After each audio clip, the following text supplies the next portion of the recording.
Chris X, and welcome to the Chris X Files.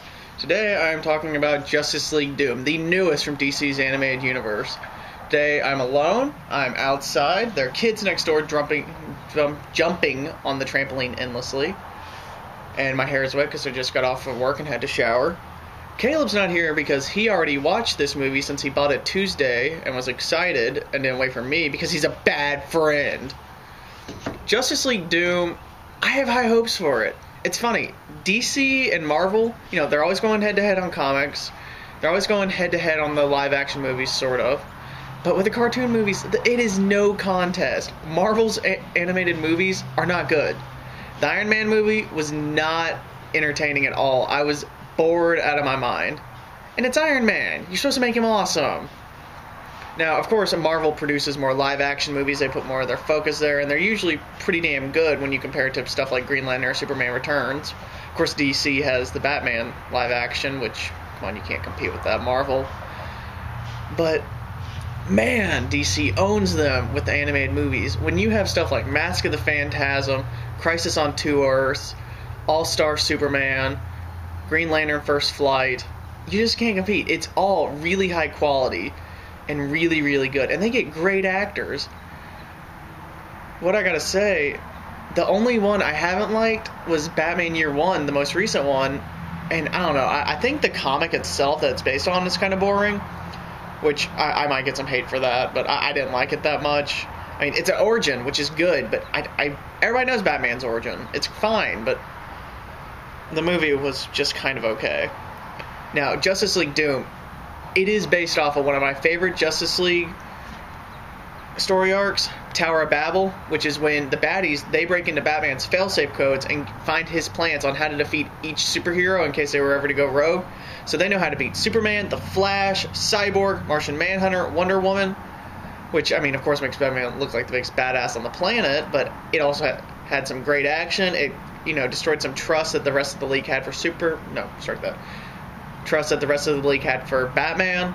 And it was a really good comic, so I'm really hoping that the actual movie will be good. And they have some great voices. Tim Daly, the classic voice of Superman, is there. Kevin Conroy, of course, is Batman. They have Nathan Fillion as Green Lantern, who I think he should have played Hal in the movies, because it would have made sense and been awesome. All those voices there, so I'm excited. I'm really, really excited. I have high hopes. I will let you know what I think of it later, after I finish eating and actually watch it. Caleb won't be there. He doesn't get to be in this video, because he didn't wait for me. Bye now. Okay, Justice League Doom. It was good. The voice acting was phenomenal. Kevin Conroy, Susan Eisenberg, Tim Daly, Nathan Fillion, all of them together, it just really felt like it was the right people doing the right jobs. Along with that, the animation was good, the action was good. There were a few little nitpicky details that only comic fans care about that I'll get to. The main problem with this movie that I really noticed, it felt rushed. The movie is an hour and 15 minutes, if that, and they managed to pack a lot into the plot, a lot of action scenes, and they really could have done a lot more with a lot more time. An hour and 45 minutes, DC, you can do it. I'm not saying this is a bad movie, but it could have been better. You could have had more characters and really developed the villain more. The villain in this was Vandal Savage, and he was so generic. Take out the Justice League, destroy half the world. Originally in the comic it was Ra's al Ghul, and he's always been so much better about, trying to discredit Batman, so on and so forth. So that's when he stole Batman's failsafe codes and enacted them against the Justice League, and the mistrust of Batman began, it was so good.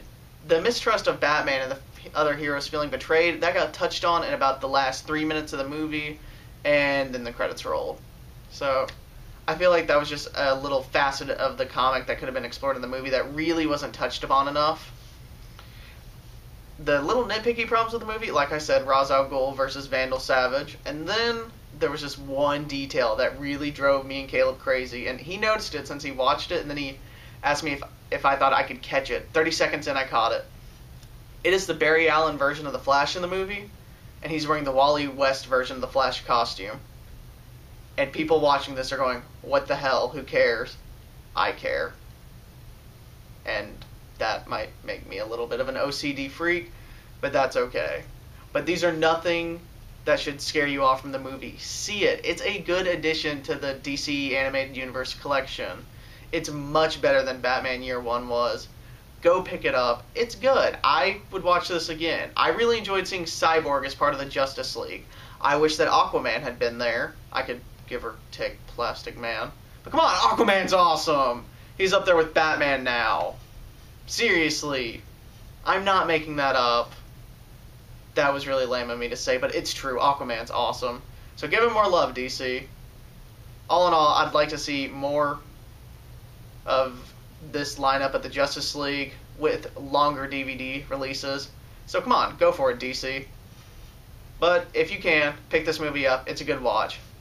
I'm Chris X, and this has been the Chris X Files. Have a good night.